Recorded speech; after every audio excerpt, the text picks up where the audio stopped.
Hello, this is Conor McMahon and welcome to Real Horror Show. It's been a while since we've been around and I'm joined here by Conor Dowling, Mark Sheridan, Ali Horror, because I'm the only one still doing the nickname situation. You had the nickname before you did this podcast. Yeah. And I just wanted to do the podcast so you could perpetuate the nickname. Oh, because wait, since going to interrupt you because Please it's very do. important. Since the last time I met Bruce Campbell, We all did. We all did. No, we didn't. Oh, you didn't? I didn't. well, he signed something, I think, signed- of we all mine. got a My book. We all yeah. got a book. Oh, we got a book. Yeah. I didn't Yeah, get a book. sorry, Bruce. We bought a book, and I went up and I was like being a total proper fangirl, and I was like, can you sign it, Ali Horror? And he was like, let me guess, you do a podcast. I died. I was like, oh my god. So sorry. So, little side note about Brucey. Yeah, no, cool. So, will we jump right in and talk about what we've seen in the 2 years since our last podcast? Yeah, I'm sure there must be a few things we've seen. There must be loads of Hopefully. films. Yeah. We So, almost Ali, have watched over loads to of you. films. So, in that 2 year period. A lot of movies, but of course I can't think of one except for La la la la. Oh, are we jumping straight? Oh, La La into- Land. La La Land. Okay, the horror version. Well, I mean, I suppose we could jump straight into Suspiria, the remake. Suspiria. Yeah, me and We you definitely didn't talk about Yes. this. No, we No, definitely we didn't. didn't. No, See no. the Marathon last year. Oh, no. Yeah, okay.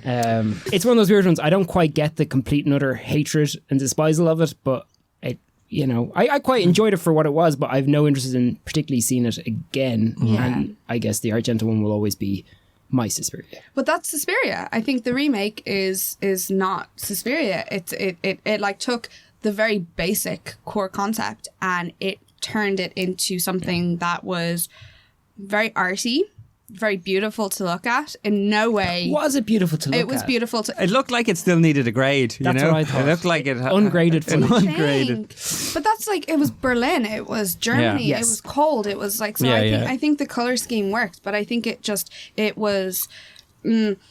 wasn't, for me, it wasn't Suspiria. I felt like I walked in thinking that I was getting a remake of Suspiria. Yeah, And what I got was... It felt like they made some sort of a dance horror art house movie, and then at the last minute they're like, "Hey, you know what? This could be Suspiria if Yeah. we slap a few rewrites onto it." And Do you think? that end sequence for me was one of the most unnecessary Yeah, things it I've didn't ever suit seen. the film. Yeah, at all. oddly, that was even though that is the kind of more horror-y part, it seemed totally Yeah. tacked on and Totally unnecessary for the unnecessary. type of film because it was. It was almost like they literally, like you were saying, Conor Dowling. I wanted to call you Howling Dowling, but like that You- they just. you may. I'm going to. I am only going to refer to everybody by their nicknames. Mark Scarron. You're next, Sheridan. But like, yeah, that it realized towards the end they were like, wait, do you know what? We can make this Suspiria, we can make this horror movie if we just make a little bit of gore and make, This is weird. It sounded like he loves Suspiria, though. Like I The think- director? Yeah, Yeah. I think he really did care about it. And truthfully, his film is more about witches than Suspiria is. Yeah. But and it's that strange thing of what do you want in a remake? Because if he did all the colors that I love the original, Sure. it wouldn't have worked. If he did the big opera music like Goblin, it probably wouldn't have worked. And so he did everything different, and everyone hates him for that. Look at Mandy. Well, we'll talk about Mandy. Oh, let's not afterwards. talk about that. But like, it wasn't so much the color scheme. It was the actual atmosphere and tone of It was a completely different It was thing, it was a completely different. It was like they took the very basic core structure and they turned it into. But, like, they that's made what it. their They King made of it. the They Fly made did, it and we loved them for it. Suspiria. Yeah, sometimes it Guys, works. I still am on the hipster hating train. They made it Suspiria for a horror movie for hipsters. My thing is, it's a very hard film to say, with the first one, I've great affection for that first movie. There's something I love about it. Yeah. It's not a perfect movie, and the dubbing thing still slightly bothers me, but it has, I have great affection for that movie in a way that I can't imagine someone ever saying that about the new Suspiria. It's No. kind of cold. Yeah. But some people seem to be really up on this new one. But yeah, I don't quite get that. I mean, I don't hate people, but hipsters. When we were in the cinema watching it, I felt like, sure, if you're a seasoned kind of horror fan, you might kind of be able to withstand that type of film, right? You've seen a lot of different types. You've seen some weird horror, you know. But I'd say if you were like an audience member who was like, oh, this looks like, you know, a horror movie about a bunch of dancers, I'd say you'd have a very upsetting experience going to see that in the cinema. I'd say there was a lot of girlfriends who were like sitting beside their boyfriend going, are you fucking serious with this movie? And a lot of boyfriends going, I'm not getting laid tonight. Yeah, like, what have I done? I'll never get forgiven for going to this film. I think you touched on a really good point there, though. Actually, that's something that I will probably get into a little bit more later on, but it's that whole notion of the average normal kind of punter who's looking to go and see a horror film. Sure. If they went to see the Suspiria remake or plenty of other films that have been kind of heralded as great horror films over the last year or so, I think they'd be bitterly disappointed. Gone are the days of a date movie type thing, you know, let's go along. And I kind of personally miss that a bit. Totally. Yeah, I mean, I think, and that's an issue I have in like Conor, like McMahon.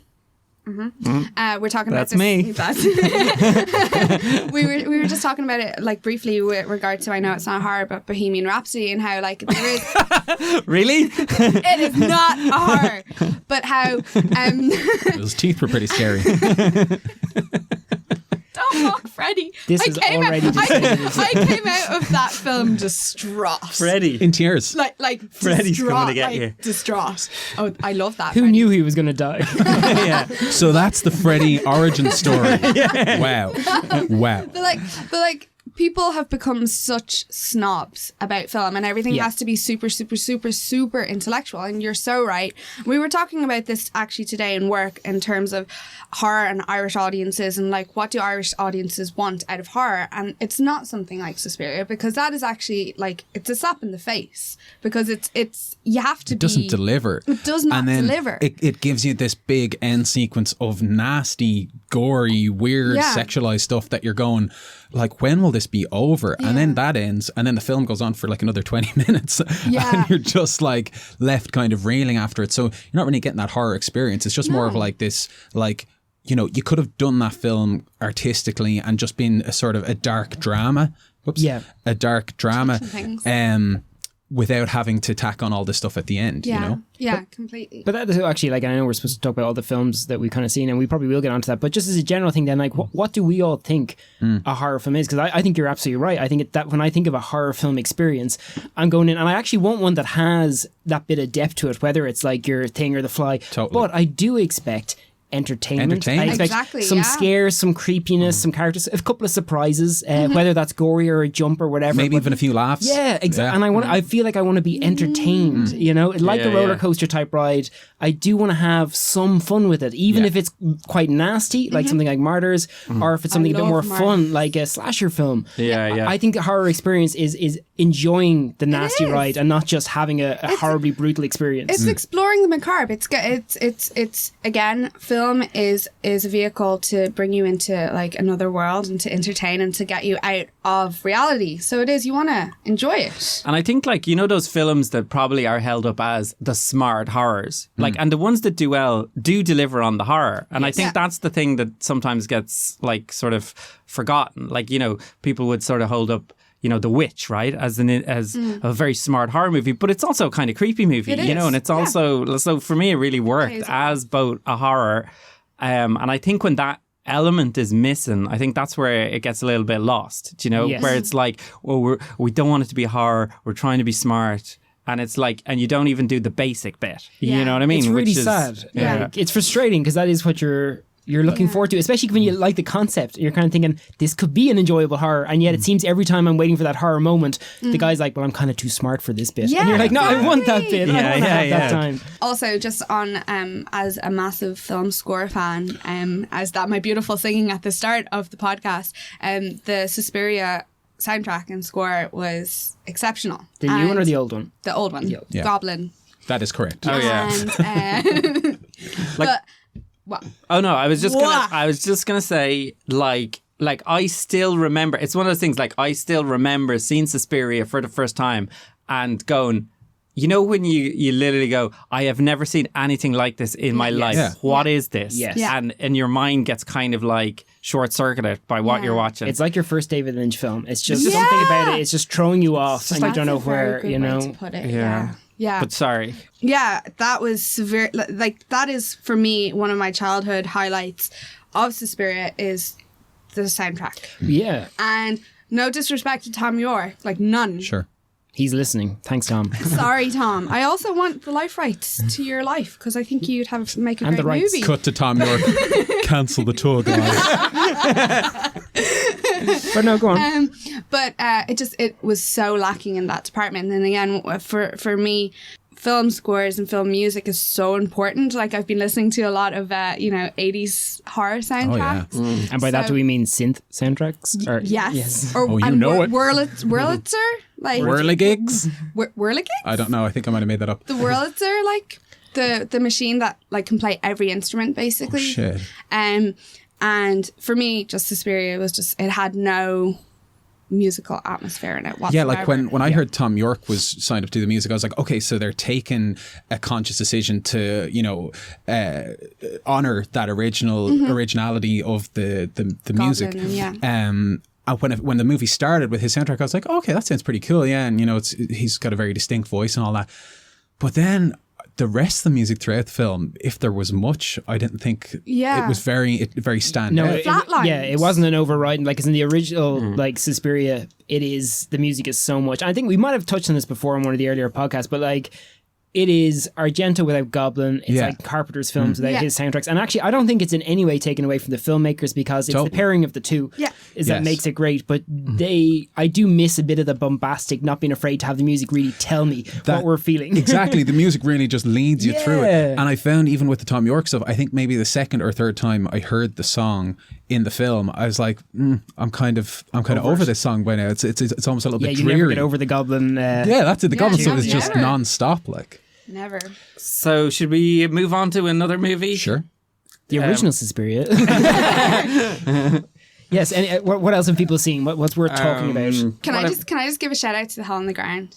Lee Cronin's. But can I just give another shout out to Doyle and Dowling, who did the EPK for The Hole in the Ground? I've seen the photos. They seem to be shared everywhere. Yeah. Are we allowed to clap? Is that like thigh slapping? It is. I already had one thigh slap. Sorry. Yeah, everyone gets one.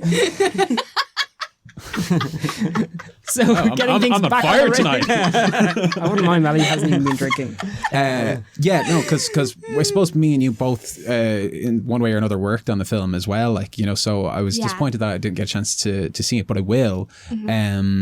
But I don't know. I'm just blown away by how much kind of press the film is getting. Yeah, and it seems to be everywhere. A24, Sundance. Yeah. And I think sorry to interrupt. Yeah. I think it did exactly what we were talking about earlier. Like it was a horror film first. Yeah. Do you know what I mean? Yeah. Like it knew what it was trying to do. It knew what its roots were. Wasn't embarrassed by what it was. Exactly. No, Like it wasn't afraid to say, hey, this is a horror movie, you know? And like you say, it was inspired by horror movies and you get that off. And that's what I think is great about it, that it wore its horror on its sleeve, as it were. As a badge of honor. Yeah. And one of the things that kind of stood out to me, even from reading the script early on, right? And I'll be totally honest here, I almost thought like it sounded a little bit kind of simple or something like that, or it sounded a bit like maybe I'd seen something like this before, and then I started seeing how big it's gotten, and it's cinemas everywhere, and it's getting rave reviews, and everyone's really going crazy about it. And I thought maybe it is in that simplicity, that is what makes it so effective. Completely. That it's not trying to be some elevated, too smart for its own good type of film. It has its own kind of, cleverness to it, but it's also there to entertain you and scare you as well in a very simple kind of old-fashioned way. Like, it's one of the most heartbreaking things you see every time you see a review, and not just of a horror film, but of so many films, it's nothing I've never seen before. I don't remember asking, was it anything you've seen before? Like, that's not what I go to see. When I go to see a horror film, yes, I expect there might be ghosts. Maybe there's one in the attic. Okay. Maybe someone will turn out to be not as good as you expected. I'm all right with that. It's like a Western with horses in it at a saloon. Yeah, fine. It's a really strange thing for me to people try and punish something, because any genre thing is going to inherently, there's certain parts of it. It's how you execute them. All the best horror films, it's how the scares work, not what the basic story is. They are all inherently the same basic story of something bad happens to someone, a solution has to be found. Yeah. Exactly. Something needs to be put at peace. It's a genre for a reason. And I think there's a comfort and a familiarity with those kind of stories that is the reason we keep coming back to them. We enjoy the safety of that. It's just how well you do it. Know to a certain degree what you're signing up for. Yeah, there's going to be surprises with that. But when you go to the cinema, you're not ended up like shocked with something like Suspiria going, what is this film? Like, exactly. It's genre for a reason. And just wanted to give a shout out because I think Lee is amazing. I think Stephen is absolutely an amazing writer. He's a good guy. He's fantastic, and he loves horror. Both of them. Lee is like, they care about horror, which I think is a nice thing. Like so just a big shout out to the pair of them, and that everyone should go see the movie. And Shauna Kerslake. And James Quinn Markey. Yeah, sorry, I'm being very bad here. Not at all. And Shout out to them too. Whoa. Well, I'd say that burst the volume. big shout out. That may have been good. But I'm so proud of the film because I didn't actually do anything with the film except talk countless times to Lee about other horror films. But like it's such a triumph to see, like, after like you trailblazers in horror film, to see like someone like outside of Ireland, like in America, like A24, Totally. to see what Ireland. Oh, I forgot how to talk. Ireland. Yeah. Ireland. Well, it shows they might come back for more. They might go, well, what else you Paddy's got? What else do you guys have in terms of And horror? I'm that Paddy. And so I think it's amazing what Lee and Stephen have done for the Irish horror genre. Yeah, well, hopefully it's a start of things. Cool. What else we got to talk about? Who wants to talk about Halloween 2019, 2018, whatever it was? Oh, yeah. 2018. Movie of the year. Did not see it because I gave my tickets to Mac Mayhem. And I enjoyed it tremendously. Did you? I had to, Jamie Lee Curtis was there as well. I know, that I gave does my help. tickets to You know. Jamie I had Lee to pass Curtis. up. That When you offered affects. me those tickets as well, I had to pass up. That was like the saddest thing in my life. Devastated, had to work. Devastated. So when we say we loved it, right? Are we saying we loved it as, what is it, like number 11 or 12 in this franchise, or as up there in the top 2 or 3 Halloween films? Well, of do you all know time? what? I was thinking about this recently, and it was just because someone brought it up. And I really liked it at the time. And then when somebody brought it up, I was like, God, I haven't thought about it since I saw it. Yeah. And I suppose that's the one difference I'd say between the original, which I think about a lot. It still sticks. The You first know? one really is stuck in my head so often. But supernatural. Yes, thanks, Ali. We got there eventually, folks. But I did really enjoy it. And I thought, for me, it was... I can't remember the second one well enough because I know the second one is good. I know I really like it's the been so second long since I've seen the second one, actually. But for me, it was when I saw it, I was like, oh, that's the best one I've seen since the first one. Really? That was my feeling about it. yeah, for Better me, than Busta Rhymes. Oh, that's Resurrection, isn't it? Or is Yeah, that yeah, that's H2O? Resurrection. Resurrection, we do not speak of Resurrection. That's a travesty. Which one is Resurrection? That's the one Kind of after found footage H2O. one, yeah. After Before Josh Rob Hartnett. Zombie. Yeah. But no, after Josh Hartnett. Yeah, After sorry, Josh after Hartnett. Josh Hartnett. Haven't seen that It's one. basically the last one with Jamie Lee Curtis because they It is the kill one that her. killed the franchise. They kill her at the start of the bloody movie. Spoiler. And it also goes back on H2O and goes, Retcons. remember when they cut off his head? Remember when they cut off his head at the end of H2O? That wasn't him. It's like, Yeah, like without getting too deep, I still think for all one of my pet loves about horror sequels is how they manage to say it's still going on. Yeah. Like this goes to Friday the 13th Part 4 where a guy digs up Jason, sticks a steel rod in him to prove he's dead. Electricity. It gets hit by lightning and he comes back to life for 6 more films. I believe it. Yeah, I don't like... I did enjoy it. I loved having Jamie Lee Curtis back. Yeah. I just thought they made her a bit too crazy for me. Like, it didn't strike me as this really strong woman. She was just a completely desolate shell. And that would kind of make sense if all the other Halloween films were part of the story, but they're not. This is one thing that happened to her all those years ago, and she seemed a bit too... Like, this shit happens. Well, no, completely not normal. She's wacky beyond I don't know. belief That in was it, some like- pretty bad shit that happened to Not her. really if you I think to think- her. She only had like about 15 minutes of the film, really. Like, you know. I think that almost drives home the events of the first Halloween. It makes them even more impactful than having like a year later we have another sequel and she's like working in a new job and suddenly he's back again. It's like this is like Well, like 2 was instantly after the first Yeah. one, so which I liked. But no, I actually just thought H2O did a better job. I loved know. H2O I liked when it that, came out. Yeah, yeah. because it was, you know, she had that kind of PTSD thing where she was clearly still haunted by it and trying to move on, Yeah. but not, and she couldn't quite hold down a relationship. That seemed to be a bit more of a true trauma survivor than the grizzled kind of, and like. I did enjoy it, and like I thought Michael Myers looked probably the best he had in quite a Sure. while. The mask Yeah. was good. No more William like Shatner. one of the things one of the things I loved about it was kind of like the thing we were talking about earlier. It's like you're going to the cinema and you're getting that thrill ride, you know, you're getting those scares, you're getting the feel. See, I thought it was nasty. I didn't think it was scary. But I thought, you know what, and this is why I appreciate its nastiness, because I think what they had to do at the start was, well, what they had to do, make him scary again. Yes, because it's what happens with all these franchises is by about the third or fourth one, he becomes a meme. He becomes a silly, like, you know, happened to Freddy, happens to all of them. So so I think they had to re-establish him as a scary or a horror character, and I thought they did that well, because it was like, because it went to a place I didn't expect it to go. What was it that they did when he kills the kid? Yeah. No, and like, you know, again, this is spoilers for anyone who's fucking not seen the film yet. Apologies. I've not seen it. But have you not seen it? So she said that at the beginning of this conversation. There were other options to see it. No, I know. I missed it in Toronto. Tickets sold out in Toronto, and then there was 2 screenings in Toronto, both sold out. So and I got tickets. But no, I know. I've been busy. So what I'm getting at though, actually, because like I have no problem with the fact that him being nasty has actually made Michael Myers scary for people again. I did not despise the zombie ones as much as everyone did. I love the zombie ones. What I don't get though is he was vilified at the time for making Michael Myers brutal and violent and not just a scary kind of ghostly figure. And then I feel David Gordon Green did the exact same thing in this one. Not quite as brutal, but yet the same. It was brutal violence without scariness. There was no creepiness to this one for me. It was just really brutal things he did. And this is considered totally canon, perfect. This is exactly what the fans want. I think they were a bit cruel on Zombie for that. Not that the films are perfect, but they're not a million miles apart. I think it shares DNA.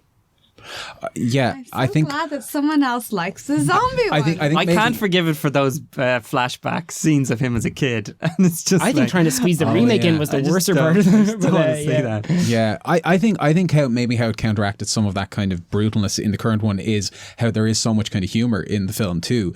Yeah. And the thing that really stood out to me in this film was, you know, in a lot of slasher movies, even if it's a great villain, even if it's a great story, a lot of the times the characters and the actors playing the characters can be a bit of a pain in the ass, and you're just kind of going like, oh, this person, of course they're going to get killed.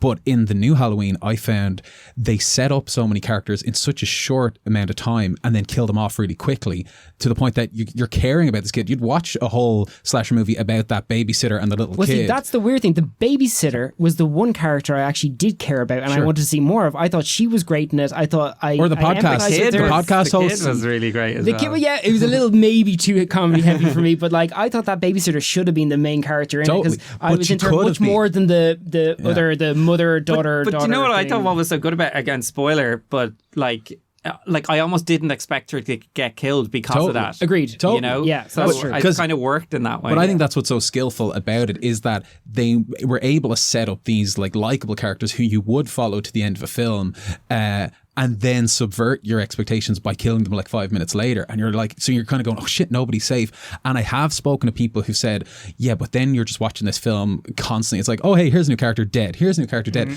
So I understand where people are kind of coming from in that respect as well, you know, but for me, that did work, you know. Yeah, the humor didn't totally work for me, but I get that it definitely has for me. I'm delighted the fact that it's made Michael Myers big again. Like, so it's not about being negative upon the thing. It's just, it won't be for every single person, but it's wonderful to see younger people queuing outside to see a Halloween film.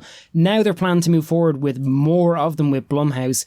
Is there a kind of a fear that even if you manage to bring it back, is this like kind of when Star Wars did The Force Awakens, where they kind of bring it back and everyone goes, great fun, what do you do with the next one? Because as much as I love Michael Myers and I love pretty much all the Halloween films, even Halloween 6, fuck you all.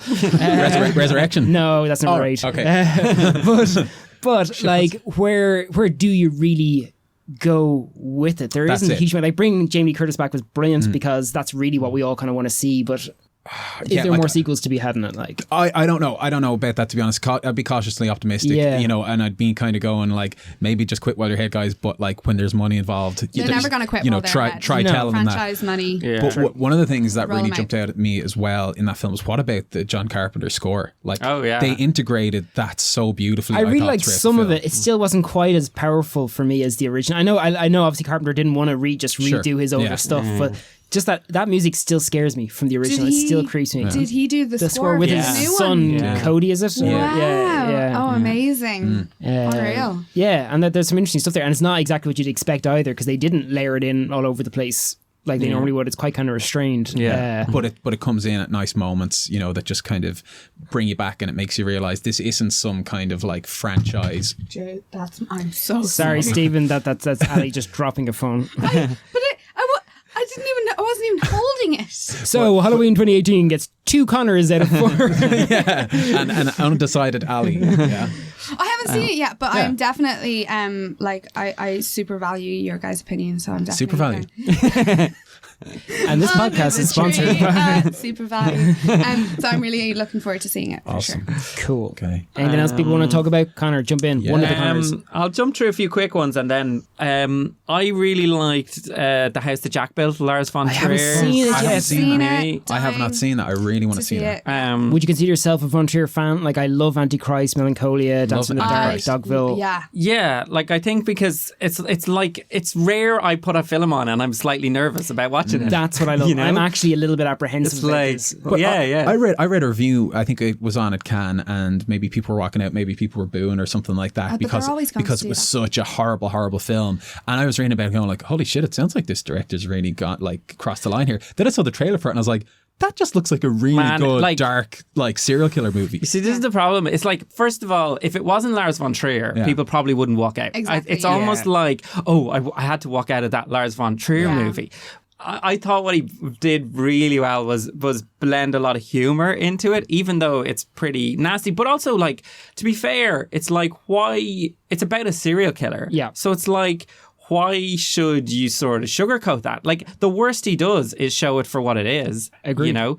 And also, like, I think, like, there's a brilliant scene because he's a serial killer, but he's got... This is Matt Dillon, right? Yeah, Matt Dillon, who's brilliant in it. But he's got, like, OCD. So, like, when he, like, there's just a really funny scene where he, like, he kills someone and he's, like, scrubbing the crime scene, you know? And he goes out to get in his car, but he keeps thinking, like, he's not done a good job cleaning the house. And he goes back in and he cleans it some more and he gets back in his car and you hear the sirens of the police car in the, like, getting closer, and he's like, damn, it's not clean enough. And he goes back, he just keeps going back in, and then eventually the police arrive and he's still in there cleaning, and he's like, and he says to the cop, man, like, you know, you should check out this crime scene because I don't think you're going to find anything. Like, he's kind of so proud of himself. But no, definitely worth a watch. And I think, I mean, the other interesting thing is someone said about it was like, for him the film was actually about his filmmaking. Yes. And his films are actually... I heard that, yeah. It cuts bits of his films into the thing, and he makes this point. I guess he's drawn this parallel between making a film and murdering somebody, that it's like this urge that grows over a period of time, and then full of filmmakers. You're telling yourself, why am I doing this? Yeah, I think like Argento did the same thing with kind of Tenderbrain. It's where you actually go against your critics and say, actually, you know, maybe this is part of me, and like, you know, what does this say about me? And maybe it's not a bad thing. So at least I'm not killing people. Yes. At least, yeah. So that's definitely worth a watch. Let me see. What about Anna and the Apocalypse? Yes. Yeah. Oh yeah. anyone see that? Christmas zombie horror musical. Shaun of the Dead meets... I haven't seen it yet. Shaun of the Dead meets High School Musical at Christmas. So it was the exact type of thing I wanted to be watching. I missed it at Horathon, but... it went down a storm at the Horathon. Yeah. I'm glad to hear that. No, because I loved it. And, you know, it being a musical, I suppose my fear was... how are they going? Is it just going to be a horror comedy movie with music tacked onto it, or is a musical aspect of it going to be incorporated into the plot and into the actual violence that you expect in a horror movie? And about kind of a third of the way through, halfway through, there's a cool action sequence where they're like beating up zombies and also singing a song, and it's not cringy somehow. You know, the songs are great. The songs are great. That Like episode of Buffy once more. totally. Oh yeah. Totally. Yeah. There's just like, it's even quite early on when the apocalypse starts to happen and she leaves her house. I think it's Ella Hunter. She's a standout. She's performance. I think she's going to be. She's like a quadruple bigger. threat, singing, dancing, acting, and killing zombies. But you know, somebody who just has screen charisma, and you just go, Yeah. I could actually see her doing a lot of films. But like, she leaves her house as the apocalypse is happening, and she ends up in a graveyard dancing with her boyfriend. That's a great But it's song. done. It's a Yeah, great yeah. song. It's done with no kind of winking to the camera or anything. The dancing is great. The singing is great, and you got this hilarious kind of world falling apart behind them. It just it just ends with that snowman falling into frame. it was Wait, done in a really? really, really well way. I like, because I really enjoyed it. I felt it dragged a little towards the end, but you kind of forgave it by that stage, because it was so much fun. It was and it had iconic moments with that like candy cane weapon thing and stuff. Yeah, images you would remember. Totally. Yeah. And you'd happily sit down and watch a couple of times, because I think a lot of things for the success of horror films nowadays is that rewatchability, and that is a film I could see you sticking on every Christmas and having a good time with. And it's like for a musical, it is so important, like The Greatest Showman, that the songs are great. It's a good movie. Guys, honestly, that is really. That's one of the reasons why I haven't seen a lot of movies. I've watched that on repeat. Yeah, we're going to course correct this back to horror, but you are both wrong. How dare you? Connor, you got something else to throw on there? Yeah, did anyone see The Guilty? No, which what's was that? the Danish film all set in the 911 emergency room. No. Oh, you told me about this. Give us the basic pitch. So it's one of these movies which I think the low budget filmmaker in me loves a film set in one location when they manage to make that work. Yes. Yeah. So it's basically a Danish film. It's about a police officer who's kind of been demoted to taking the 911 emergency calls. So the whole film is based around one particular call where he's trying to give someone advice, and he's like, it's a bit like, I don't know, I guess it reminded me a bit of like Locke or one of these movies. I loved Locke. I loved Locke. But it's amazing the tension that they get. And it's sort of like, as that's happening, you're learning about the main characters, like why he's kind of been demoted here. And I guess it's like, there's almost part of it where him solving this case, there's a sense it might redeem him. But it's just amazing the tension it gets. And like, people always say film is a visual medium, and I'd always agree with that. But it's still amazing when on a phone call it starts engaging your imagination of what's happening, because he's getting her as like, describe the scene, where are you at? And I think it's a really good film. Oh, definitely check that out. To watch. Cool. And then one more one to talk about, which I know could be controversial. One Cut of the Dead. Oh. I watched The Greatest Showman. No, I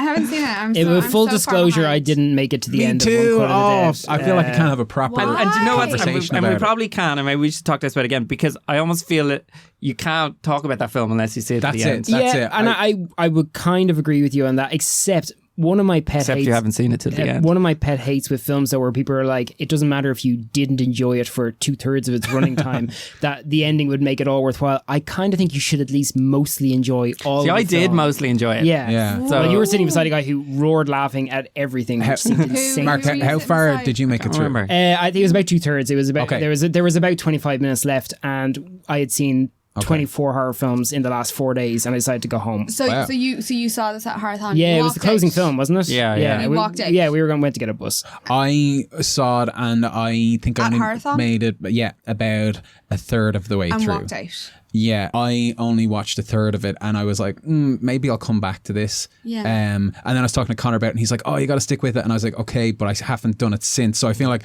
I can't really have a proper opinion on it because I only made it a third of the way through. But the third that I did see, I didn't love it. Yeah, and our good friend Brian Showers did tell me that like if you stay to the end, the rest does mean something different, but he also said it doesn't make up for the rest of the film. So, and I think he quite liked it, but I think he's saying if you didn't really enjoy it up to that point, it probably doesn't redeem it.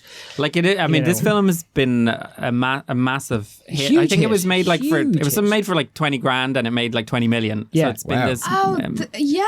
That's pretty sweet. Yeah. Yeah, I don't know. I mean, I loved it from start to finish. I'm open to giving it another go, because I do like to see things to the end generally. It was more For the next one, will we all watch it? Yes. It's not available yet. It was wrongly released by Amazon, and they had to pull it back down. Did anyone see a film called Overlord? Did anyone see that? Oh yeah, the opening of the Horrorthon this year. Was that on Horrorthon? Yeah. Was that in? Is that on Netflix? J.J.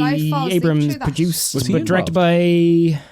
Do I have the director? No, I don't have the director. I feel like I've seen it and I fell asleep. The first 25 minutes of Overlord was the most fun I've had in the cinema in quite a long time. The opening sequence is spectacular, especially in the cinema. It's action packed. It's I did brilliant. not fall asleep then. It's I thought it was pretty good. In the middle bit, it just dripped off for me. It did drag a little bit. And it turns into kind of a fun suddenly- X-Men kind of craziness towards the end. Suddenly you're got demonic Nazi soldiers and Yeah. you're like, why am I caring more about this? Yeah. This should be everything that dreams are made of. But like, Nightmares. I wasn't as blown away as I could have been. Wanted to love it. You wanted to love it. Bit of a kind of a Dog Soldiers vibe, except without the kind of gritty, independent feel that It was Dog the Soldiers old-fashioned had. World War II films where they were just manly heroes who Totally. were jumping in there, and like that was all great. But Yeah. when something starts with high energy, and then it's like we don't have a budget for a fully exciting film, so we'll have this great opening and we'll have a good ending, and then the middle we're just gonna have to hang in a house and just chat for around.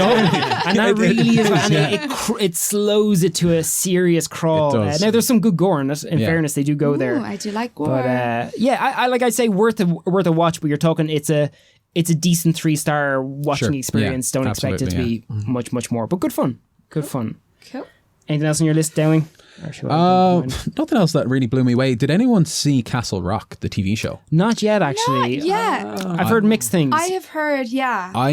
So Castle Rock, for anyone who doesn't know, it's the TV show set in the Stephen King universe. Stephen Kingiverse. Yeah, in the fictitious town of Castle Rock in Maine, and it's got Andre Holland in it, who's brilliant, and it's got Bill Skarsgård, who's also cool, and he's one of the Skarsgård, so you're never They're all good. Never get He's disappointed. not. Bill Skarsgård isn't Pennywise, right? He is. He is. That is He's Pennywise. it, the But he's clown, not yeah. sexy True Blood man. No. Oh, Alexander. Oh, he's too tall. He's horrifying. And he's just for being everywhere tall. at the moment, he's Alexander such a Skarsgård. babe, though. Bring back True Blood, guys. Absolutely. And he's Bring also back in True another Blood. movie I was going to talk about called Hold the Dark, which didn't really do it for me either. Did anyone see Hold the Dark? Yes, Jeremy the Saulnier. Jeremy Saulnier one. Yeah, it doesn't quite work. No. But we need to touch briefly on the whole Netflix problem where they're giving great directors total freedom and good money with great actors and making not great Bland, films. kind of, yeah. yeah. I prefer It's to quick- Puzzle it's quick more, content.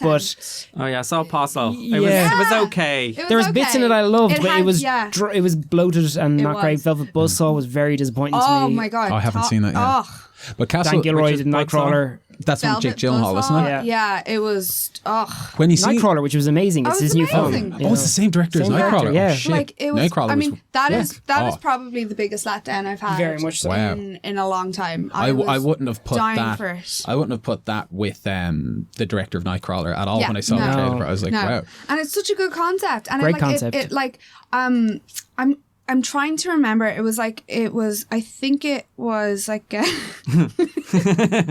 my brain is dying.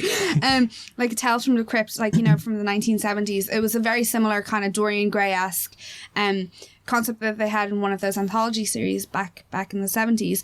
And that was horrifying. And so when I saw the trailer and I heard about the premise of Could've been Velvet great. Buzzsaw, I was Yeah. like, oh, bring it, fuck it. Am I allowed to swear? Yeah. Bring it fucking on. And I was like so excited for it. And then oh my God. I was just, I don't.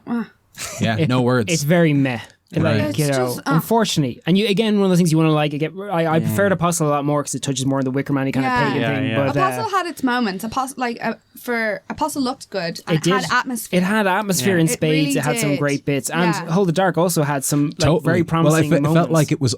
Hold the Dark almost felt like it was all atmosphere and no Substance.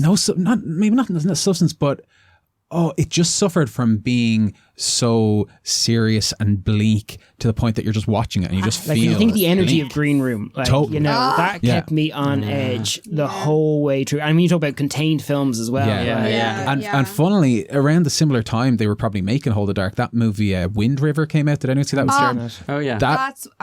That's a really good film, and amazing it's film. kind of set in this like secluded part of like Alaska or wherever, where everyone's just kind of snowed in, and Jeremy Renner plays this kind of tracker guy, and it just has so much heart and humor, even though it's in this bleak, desolate part of America. So cold. Like, I mean, I Yeah. know it's set in like in fucking that snow, exactly. but like it's the whole premise is just it's so cold. That's it. So Hold the Dark kind of felt like it fell really short of that. But the show, the Castle Rock. Oh, yeah. Just to kind of mention That's briefly. what we were talking about. Because Bill Skarsgård, he's always taking us off in It's always the tangents. Skarsgårds. But And his dad's a babe as well. Sorry. I'd say so. I mean, how could you not? Beginning and Exodus Dominion. Stellan is, and he's an amazing actor as well. Is there anything they can't do? I know. But the thing about Castle Rock, I find is, like, I mean, you know, I could really just save you guys a whole lot of time and heartache and say, don't fucking bother watching that show. Wow. Because do you remember those shows, like, let's say Lost, for example, where it starts off with this really bold premise where you're like, holy shit, I bet whatever the answer to this is going to be is going to knock my socks off. So I'm going to watch to the end, even though for most of it, I'm going to be sitting there going, how could this possibly make sense? How is this ever going to tie together? How is this ever going to work out? What's going to go on here? You watch episode after episode, you're less satisfied than the last episode, and then it finally starts giving you answers, and then you realize those answers don't make a lick of sense. And one of the biggest sins, I'd even let that go if they had done the Stephen King universe, I say in air quotes, if they had done that any justice. There's like Alan Pangborn is in it, who's like one of the characters who pops up in like the Dark Half and Needful Things and things like that. Other than that, like, there's not much else except for the biggest sin in referencing of TV shows or movies I've ever seen in my life. There's a character in it, a girl, and her name is Jackie Torrance, right? No. And there's a scene where she kills someone with an axe, and someone goes, "Oh, you're pretty handy with an axe," and she goes, "Yeah, it must run in the family." And you're like, what? What is that? What is That's like a Halloween 8 reference. I cringe even just saying that, but the world has to know. Was she related? Was she Danny's daughter? She's a distant relative of the Torrances who happens to have the female version of Shinning. like what her uncle or her cousin's name. It just anti-Shinning. No, and so give it a watch if you want. Like, there's a couple of really good episodes. If you want, but don't. There's a couple of really good episodes, and Sissy Spacek is in it, so there's a bit of a Carrie kind of reference going on there. Nice. And there are points where you're like, oh, where is this going? Where is this going? And you're like, oh no, they're driving us off a cliff. That's where it's fucking going. Like, you know. Can I ask a question? Of course. Yes. Obviously everybody's heard that they're making a TV series of The Lost Boys. No. No. Oh. I presume Kiefer is reprising his role as the teenager. Well, Hey, kids. Maybe that's a question we can all talk about the next time then, just because I'm curious. I'm in kind of like, I don't know what mindset I'm in for it, because obviously I know that remakes Suspiria never work. Not never. Not never, yeah. It can work. Wait. Oh, of course not never. Freaking House on Haunted Hill. I love that remake. Sometimes the remake is True better. classics. Sometimes the remake is better. Obviously not with The Lost Boys. You can't really go better than that. Exactly. But I'm just curious. Because I love, like, The Lost Boys is a badass, great fun film, but it is a badass, great film because of when we saw it. Yeah. I watched it like 6 months ago. No, I think we'll still love it. I'm not sure people who didn't see it when they were our age will feel that way about it. Yeah. That's not to take away from it. Like, I still think the original Teenage Mutant Ninja Turtles movie is a badass fucking movie. It is And you're right. But, you know, it just... That is a fact. The Lost Boys, I think younger generations who try, because they do, you know, dip into some of these older ones, and some of them they watch and they go, same with But the are they Breakfast Club, wrong? you know? Are those younger generations I don't think they're wrong. I think it's like our love of with slasher kids today? films. Don't like, ask me that question because yes, they are wrong. Thank you for the clarification. It's another There you have it, case, folks. another case of hipsters. Okay, here's one thing. Speaking of things being remade, the trailer for the new Twilight Zone. Has anyone I haven't seen that yet, no. Oh my God. It comes... This is Jordan Peele? Jordan Peele, and it's got a great cast, by the looks of the trailer, of all these kind of comedy faces, like Adam Scott or Kumail Nanjiani and a few other people who... Adam Scott was in one of the Hellraisers, though. Oh, was he? Which one was he in? The one where they go to space. 4. He was also in that Shark Attack Bloodline. movie. Do you remember those Shark Attack movies? Anyway, but Sharknado? no, I think it was Shark called Attack 3, Shark the one that Attack had 3D, Megalodon, like, yeah. But he was like killed in like the credits, in the end credits. It was so weird. He made it through the whole movie, and then in the end credits he was killed. But the trailer looks fantastic, and Jordan Peele is on screen as the kind of The narrator. like Rod Serling, sorry. And it's coming out, the show's coming out on CBS on April 1st, and I'm like, please let me live. Whopper. I hope they do a good job. See with that. it. It looks so good. I need that kind of thing back, because I as much as I know everyone's still loving Black Mirror, I feel it's really lost the satirical edge. They have these beautiful productions in Black Mirror nowadays, but that first season or so of Black Mirror was so pointed and sharp, but clever and funny, and also it kind of broke your heart because it was real life kind of that weirdness. pedophile episode still scares You know, me. Oh my god. Yeah. Like that for me was the pinnacle of Black Mirror. So Sorry hopefully to be we get dark, something but- back that kind of has, Yeah. because like the original Twilight Zone had, there was gut punches at the end of some of those that were really wonderfully beautiful. There's a couple of films I want to jump through because we are already coming up to the hour mark. Did you just address yourself? We're already coming up to the hour mark. I'll be honest, I've been alone a lot lately, guys. I tend to talk myself. Don't be afraid if I congratulate myself at the end of it. And you tie slapped. We're all bastards. So I want to touch on one or two things from Shudder, particularly horror noir, which I'm not sure if any of you guys have had a chance to see yet. See that. It's on Shudder as an exclusive. I know it got some kind of cinema screenings in America, but I think it was pretty small. If you were in any way interested in horror cinema, just cinema in general, this is a great documentary. So it's all about black representation in horror films from the beginning all the way up, but told through people like Ken Faree, Tony Todd and stuff sitting in a cinema chatting. Like they partner each other up with all these actors and directors, and they have chats about why things were important to them and stuff. They go through everything from the original White Zombie all the way up to the two Blackulas. Then right up to basically kind of where Get Out leaves it out, but there's wonderful stuff in it where it's observations that you wouldn't necessarily think about films you watched, where even don't know that it was Jordan Peele talking about Candyman, but one of them brings up the whole point because obviously Candyman was a high point where the first time you had this really iconic black killing character, but there is something very strange about the story where this is a guy who was wronged by rich white men who punished him, and he comes back to life and he just starts killing poor black people. Yeah. He haunts Caprini Green. He doesn't haunt. Yeah. So, you know, and it was just that never occurred because I love Candyman. It's a wonderful film. And they don't actually diss it. They say it's just a problematic type thing. And there's just a load of perspectives on that in the same way in Blackula. And they obviously touch on stuff like Night of the Living Dead. It's really interesting to hear how their experience of being represented on screen and what that did or didn't mean. Yes. So really, really worth checking. So it's like a 90-minute, 100-minute thing, but it really is. And what's great is it's for people who love film and horror films. So even when it comes to Night of the Living Dead, like they don't spend 10 minutes explaining to you why Night of the Living Dead was an important film. They just get into it and they just talk about it. Which is they kind assume of you already have a bit of a there isn't this, horror films or films. Is there any reference to The Beast Must Die? No, there is not. But I did discover a film called Ganja and Hess because of them. Hess. It was it was a very art housey kind of one. I don't know that I'd call it an amazing film, but this guy made this really arty kind of vampire film. I'd say akin to Martin, the Romero one.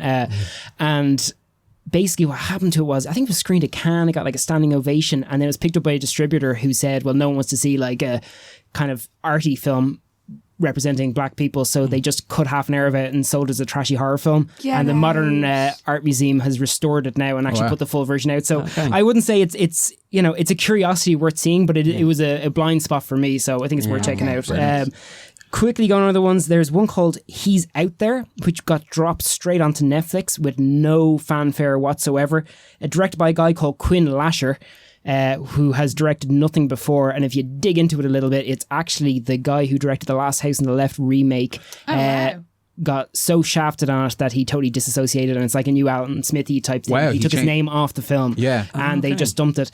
It is not a perfect film, but because I was going, there's no way this guy has only made this film and nothing else, because there's just really creepy elements. Did you see it? I've watched some of it on Netflix. I haven't seen all of it yet, but I did notice that on his IMDb that it was like a one credit kind of it was guy just completely bizarre. If you look, the original promotional poster said from the director of Last House on the Left, which is kind of what gives it away. And the actress who is in it, she plays Serena Joy on The Handmaid's Tale. Very good. Have you seen The Handmaid's Tale? I haven't watched it yet. She's a fantastic actress. She's the wife of the commander in The Handmaid's Tale. So I was watching going, she's very familiar, and she's fantastic. She's really good. What happened exactly on I Spit in Your Grave? Like Last House on the Left. Oh, sorry, Last House on the Left. Why did he have to change his name? No, he's not on this one, but he directed movie. that one. But on this one, he took his name off it. So this is his from the director of the remake of Last House on the Left. Okay. So he doesn't want to be associated with this? No, it's all been just completely... It's obviously legislation, or whatever they call it, when the arbitration, when they get into it, where he was obviously very upset with where it ended up. And if you can argue that it's not close enough to your vision, you can have your name taken off it. Right, it's weird, though, because it's a very basic concept of mother goes up to the cabin with her two kids waiting for her husband to arrive. there's a weird man out in the woods, but there's just really creepy stuff, like the kids are out in the garden and like they find this red string tied onto one of the trees and it just leads them into the woods. So they're just following this red thing and it leads them to this little tea party that's been set up with these cupcakes and they've been poisoned and this string plays a part to it. But it's just, there's really strong imagery in it that it's nothing exceptional, it's nothing amazing, but it is unsettling. And it's well done. And I think if it had landed in a time where all the kind of 80 slashers and stuff that we really enjoyed, it would have been held up as one of the much better ones on that end. Like it's better than a crappy slasher, but not exceptional, but definitely worth checking out, especially for free on Netflix. Also on Netflix, The Monster.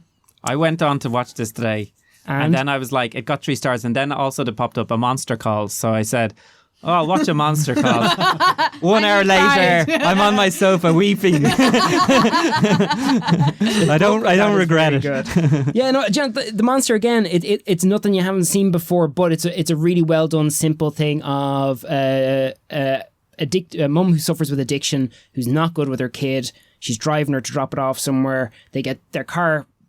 I think the tire bursts them. They get stuck on this street. It's literally the whole thing is them stuck there, and there's a monster in the woods that's attacking them. Yeah, I've had that on my watch list for a while. Yeah, and like it's a 3-star thing, but it's really worth saying. It is from the guy who directed the original The Strangers and Mockingbird, which I liked both of those.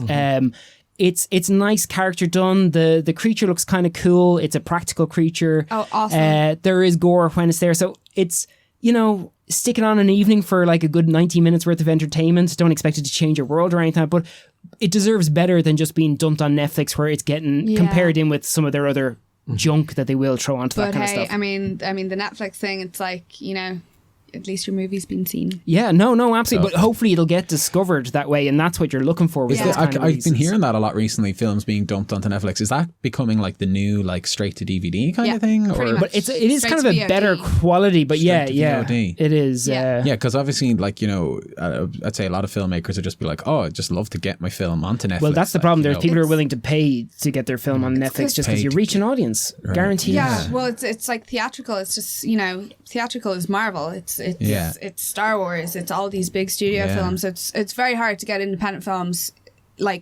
theatrically into cinemas now. So you're guaranteed an audience, and Netflix buy territories, like they bundle them up, so they'll buy like worldwide. You know, give production company $50K.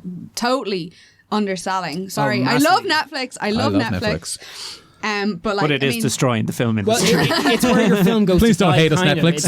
That's why it goes out everywhere else first. Maybe Netflix is like Pet Sematary, right? It goes to die, but it comes back. As a remake. That's a really evil version. It's from a monetary point of view. So even because like Chromewood actually is getting released on the 19th of March, I should say. Well, no, on iTunes and Amazon Blu-ray, DVD, and all these things, Sheridan. which is great and wonderful, and like it apparently worldwide, but I've yet to see what those territories are. But what the whole thing seems to be, you try and get it out there on any of those things, and as soon as that period is done, that's where it goes to your Netflix or your Shudders. But you're right. So in a weird way, the monetary value of your film somewhat drops when it goes on these VOD things, because once it's streaming, and some people will buy, but a lot of people won't because they don't care about physical media like some of us might. But on the other side, it's when larger audiences can potentially discover your film, and actually, so it's a mixed bag of emotion on that. Like from a creative point of view, it's amazing for people to be seeing your stuff, but value wise, it's not such a return. So it is. But I mean, as well, the silver screen is no longer the silver screen. No. Do you know what I mean? It's like now we have our phones, we have our iPads, we have all these different screens, and it's like getting your content watched, getting your movie watched is like super important. And it is really good as well for people when you're pitching, when people are looking for directors. Yeah, and your film's out there and available. My film's available on Netflix, which is amazing. Like, but there's also a bit of prestige if you're, saying, oh, it's screened in X amount of cinemas and made X amount of money in That's the cinema. waning though. That used to be a huge thing. That Yeah. used to be a really big thing to be able to say. But I think it's just because there's so many festivals now, because the amount of films I see, it's a total oversaturation. And there are people out there who, may not have made a brilliant film. And again, like I think all of us in this room, anyone who makes any film and gets it out there deserves congratulations. Deserves an Oscar for Best Picture every It's a lot harder week. than anyone believes. It's not a Netflix movie. But, there's that thing of if you enter to enough kind of festivals that maybe no one's heard of, you can rack up a load of awards that mean not a huge amount. You know, like say Hole in the Ground going to Sundance for that, like that's totally you know, prestigious. that's a proper that's where people kind of go, oh, that matters. In the industry, people register that. Yeah. There's plenty of other films you see that have won awards all over the shop in festivals no one's ever heard of. Smaller That I think- festivals, and again, that's wonderful and it's great, and it's so nice to get that feedback from things. But as far as your career goes, Oh yeah, the industry, to be blunt, does not give a shit. yeah. What Like, happened? Oh, sorry, go on. No, go on. I was done. I was, It was a sad What truth. happened? I was going to say, like, say something like Anna and the Apocalypse. Did that get a release? Yeah, Or we got a small theatrical It did, release yeah. in the UK. Yeah. I don't think they I know promoted Vertigo it did right. it. because there was a sense it was building throughout the year. Like Yeah. any of the things I was listening to was like it felt like It was that being could have been heralded as a hit. great thing. Yeah. Yeah. I thought that could have broken out. Yeah. And it didn't feel like they believed in it enough But to give it that push. It's, well, it's cinemas. Was it released in Ireland in the cinema? I don't think I so. don't think so. so. I don't no. think it was. But it's like The Lighthouse, I cinemas- think, did a screening of it closer to Christmas. The Lighthouse I might be is wrong. amazing. You know. Shout out to Lighthouse, who are just a whopper. But yeah, it's like cinemas also don't want to you know, they don't want to take on. They don't want to take the films that risk. They don't. Yeah. Yeah, they don't want to take the risk. Take up precious screen time from Literally, the other like, I mean- blockbusters. And Oscar season as well takes up a lot of exactly. a lot of but screens. what's it called? What's the new one called? Marvel. Captain Marvel. Mm. Thanks. How did I forget that one? Like Patrick was talking earlier on, and he was like, literally, like, you know, all the omniplexes, they're going to be showing Captain Booked out, Marvel in yeah. like 8 Yeah. screens. Wow. Like per How do you cinema. compete with that? Like, Yeah. We need do you know something what I like what mean? France has, or even when UGC were there before it was Cineworld. Like Yeah. there was a commitment to European cinema where a couple of screens had to be showing a certain amount And of stuff. China. I saw stuff that you would never have seen otherwise, and it's Yeah. not about forcing. You don't have to show shit, but there Yeah. is actually really good stuff out there, and you might just discover something great. Yeah, Like Cineworld has so many yeah. screens, you'd think they'd be able to dedicate like one of the screens to only showing Irish Yeah, films. unfortunately, you You know have what to I mean? legislate for it because just you can't trust any money making It industry. has to be like, so like in China, I know that they well, obviously it's China. And they ban a lot Please of don't Sound come, like Donald Don't Trump come after now. me, China. please don't come after China are me, great. China are great. We love China. China. We've got great films in China. Let's keep Trump out of this podcast. That was amazing. But no, they're really good about their cinema. Well, in terms of that they super censor Western cinema. So a lot of Western cinema doesn't get in. But It's only 10 that's movies why a year or something. I think they allow in from Hollywood. insane because they just go X-rated, like. But they're really proud about their own cinema content, which is I think it's great in that terms. It's great. That it is. Oh my fucking Don't. God. It's not the time, guys. I can't believe you just referenced me to Trump. My life is over. We have already crossed the hour mark, folks. So where do we want to have a quick little chat on a topic, Yes. or do you want to throw that out there, My Ali? question. And Yes, we'll Ali. give it a My 10 or question. 15 minutes. Amazing. Okay, so obviously, as we're all filmmakers, and it's always in the forefront of my mind, especially like we were talking about Hole in the Ground earlier, about how it has opened the genre door to like American distributors and American sales companies. So I'd love to know what you guys as filmmakers, what you would like to for your next film. Like, what would you like to make? What do you think constitutes your perfect horror film that you would love to make? And like, what do you think is the next step for horror? Because like we were saying, there is, you know, last year Get Out got nominated for Best Film, which is the first time like a horror film has properly gotten recognition in the freaking Academy. Well, The Exorcist was nominated, but we're talking a long time ago. Which? The Exorcist got nominations. Oh, The Exorcist. Yeah, about 5. But Yeah, did it nominations. get Best Film? It was nominated for Best Picture. I don't Was think it it? won. Did it not? I think might it have did. won. No, I think might it have won. did. Didn't It win. didn't win. Did it not? It might No, it have. didn't Didn't win. win. But it was definitely nominated. I don't think it was nominated Oh, for it Best No, it Picture. definitely Yeah, was. it It was. was nominated for Oscars. Because like usually people Because say even Best Picture even then. Linda Blair was nominated for Best Actress Yes. in it, and that was the whole Yeah, thing. She was yeah. robbed. She was one of the youngest people at the time before Anna Paquin. She was won. robbed. She was. And Anna Paquin deserved it. and then the only other film that people refer to as a horror, maybe it's up for debate, is Silence of the Lambs. Oh, yeah. You know, Did The Shining get any? I think it might have had one or two. I think but- it might have got. I think I looked that up recently. I think The Shining might have got some sort I'm of technical almost technical certain award. but you that know, The like- Exorcist did not get nominated. No, for it Best definitely did, Picture. and it Definitely definitely won did. Oscars as well. Yeah. I remember seeing it on the cover of my Blu-ray.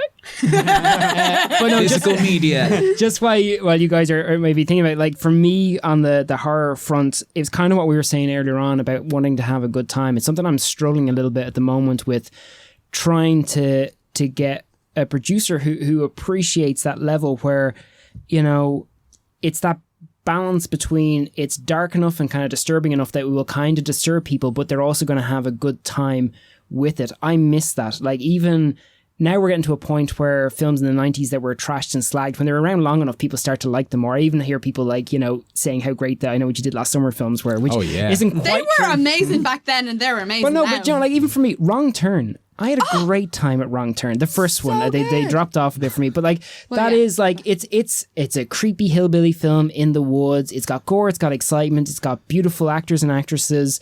It's not offensive to anyone. It just, you know, but it delivered all the thrills of that. I liked the lead character in it, like, you know. Was that with Eliza Dushku? Yeah, it was, and she wasn't just like, you know, well, isn't she hot? Like that was around the time of Buffy as well. It would have been around the time, yeah. But I just, you know, I went to the cinema, and that was around the time Cabin Fever came out as well. And these were things that actually were great cinema films. They actually got reactions. I stopped drinking water. As an audience, people groaned, you know. How are you still alive? That's not possible. You should be dead. I mean, I was in America at the time the Cabin Fever came out. I saw it in America, so of course I was afraid of American water. But you know what I mean? Like, it is, and like, you know, because the ones I'm trying to get made are much more, like, they do have the emotional integrity with that stuff as well, and because that's always something I put in my films. But like when people come back to, well, this is stuff people have seen before, or you're playing with familiar tropes or anything like that, everyone says that won't work until it does work. The same way people say that westerns are done, the same way people say like Get Out, you know, people would have gone, well, you know, that's just that basic story just done with a black character. It's not. It's how you do it much more than the story. And I feel, I don't know whether it's an Irish thing or just an overall independent cinema thing. We have this challenge of, just because it's low budget, it doesn't have to be a more artistic film. We should be competing on an entertaining film that I think a general audience would want to go see. And I'm pretty sure, 100%. Conor Mac, you're you know, you want to make films that say normal, quote unquote, people who go to the cinema to see lots of different types of films might want to go and see, and they might be a bit grossed out, but they're going to have a real good time with it. Yeah, because I mean, I suppose the tricky thing is like, because like the Blumhouse movies, you know, and obviously they make them for like 2 million, and they make. Well, not anymore. Not they anymore, did. yeah. But they started off, but now it's they're kind of like 5 to 7.5. I think. Yeah. 11 to 15. Well, Get Out now. and the bigger ones, yeah, like the Purge ones. But I guess what you could say is like that's not far off the budget that we're making here. So like I agree with what you're saying. You can make, and I suppose, I mean, again, the Hole in the Ground kind of proves that you can make a film at that level and kind of compete in that world. I suppose the marketing is always the big thing. Like I mean, those movies spend about 25 million on their marketing campaign. And so that's when we were doing. Sorry for cutting into you. Ow. With when we were doing Hole in the Ground, we really got to see the insight into the A24 method and how like. I am chopping my hands, Stephen, just so you know. But like how they're cut, it works. Like when they're cutting a trailer, like the beats, it draws you in. So the marketing is like goosebumps. Yeah. It's my chopping, wasn't it? I'm like clicking. That's how the big boys do it. But just seeing their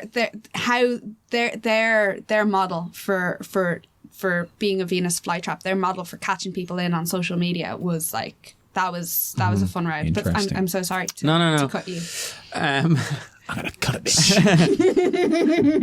So yeah, like the thing is, and you can kind of see. In some ways, I'm of two minds about this because I know, like, you know, I've a film I'm lining up which totally doesn't fit into this like type of film. You know what I mean? In a sense, like, because I suppose the one I would say that's most. I sound like I'm rambling now. There's It's a film that doesn't fit into a film. Like, it's not a straight horror. Like the one I'm working on is a comedy horror. You know, it uses horror. Yeah. But it's very Dublin-based humor. So whether that will travel is a whole other story. I think it will. The Young Founders travelled. Yeah, that is true. So. Yeah. So I think like there is always this way up where you don't really know, and there's definitely a temptation to follow the trend. Okay, but sometimes as just a film. I'm just speaking just as a filmmaker. All you can kind of do is make the idea that comes into your head. Yeah. Absolutely. And just hope that, like, because there is that danger that what you make now in 2 years might not be, and you can feel the pull of it, like, as in, like, you know, when a film does well, suddenly it's kind of what sort of happens sometimes is, right, say you're a horror fan, right, and you're trying to make horror films for 10 years and nobody's interested in horror films, right, and then suddenly everyone jumps on the bandwagon, and it's still just as hard for you to make a horror film because now there's, so it's like saturation of freaking so it goes from one extreme to the other, of nobody being interested to everybody being interested, and so it's always kind of tricky to navigate or get your own kind of movie in there, you know? So regardless of what the trend is, it's important for you as an artist, as a filmmaker, to just be making that stuff that you want to make, like, you know. I suppose, like, you could be calculated about it and go, I think this might work. Does that ever work, though? I don't think it does. I don't think it does. I don't think so. Because you're not being true. Because even if you're making a shitty slasher film, you want to make you want to love and be trying to make a good slasher film. As when you know when someone's making it, kind of, it's ironic because we went through a bad period of horror films there where everyone was making throwback to the 80s ones. So they weren't even trying to make one that was like those films. The whole thing was just nods to things, and that was very frustrating because I want new slasher films. I don't mind it being anything, but you want to feel that person loves it. And cares. I think that's why even Shaun of the Dead worked as a horror comedy, because you felt that they loved the horror as much as they loved the comedy, that they respected this. They were not cashing in on it. You know? Well said. Yeah, like, I mean, I suppose for myself, like, I mean, I'm not, nothing I'm writing at the moment would really be considered a horror or anything like that. You know, obviously I love horror, but when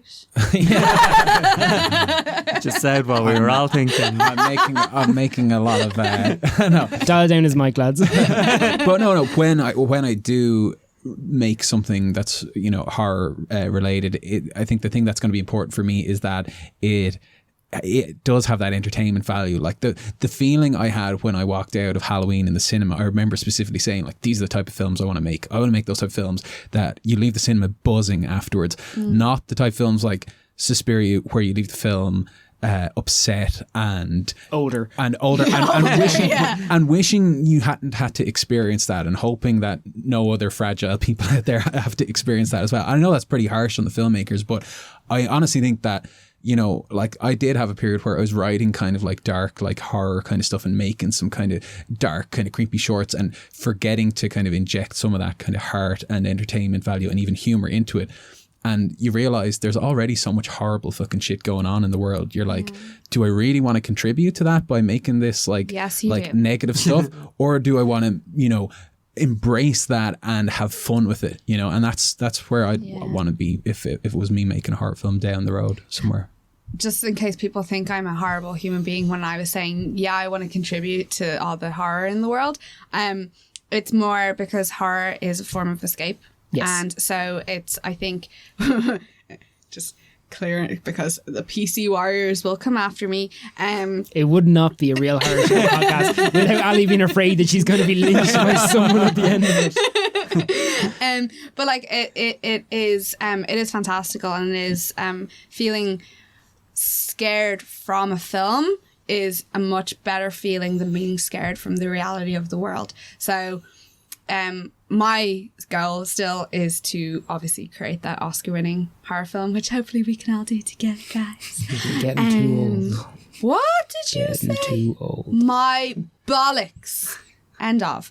But like, you fucked me over there. I can't think. We're all old. Sorry. I'm 30 this year. My life is over. And this is where we all start feeling even older. That's bad.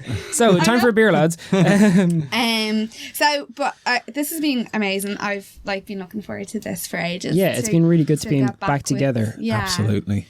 With my horror film. Thanks, everyone. Okay, hopefully, it won't be as long again when we chat. Obviously, our old episodes are up on iTunes and SoundCloud and wherever else. So if if you missed us that much, just listen to them again. It's pretty much the same shit all the time. Can we give a shout out to Filmbase as well? Because since Filmbase R.I.P. Yeah. Let it be resurrected like a good zombie. Yes, or Michael Myers. Dead is better.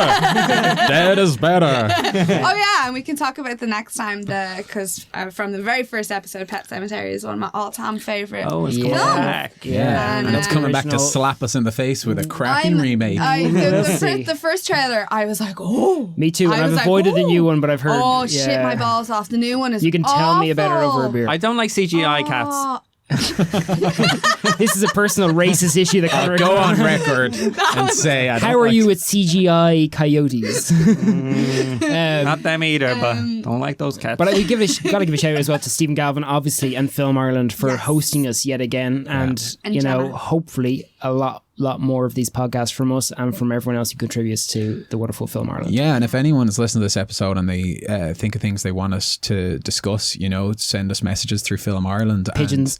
And, Yes. that's the easiest Tied way to to a get in pigeon, touch with throw it us. in the air. And we might talk about it on the next episode. It might give us something to do work an on. ask us question thing. See, I don't have hipster net, so I don't I don't know what this Twitter. And on that bombshell, folks, Twitter's Okay. shall we say We're goodbye? gonna wrap it up. Okay, that's it. How do we say goodbye? We just say goodbye. Good night. Good night. Thanks, guys.